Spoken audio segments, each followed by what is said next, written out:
Here I've got XIAOMI 11T, and let me show you how to clear browsing data on this device.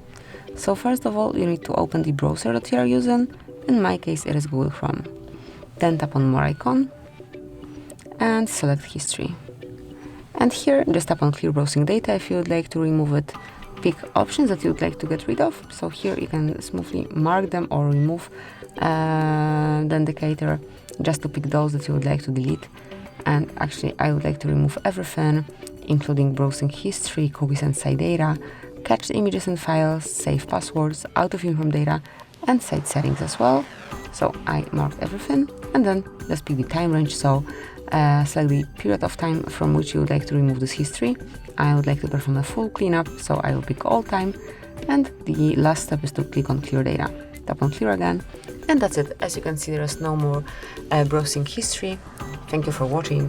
Please subscribe our channel and leave the thumbs up.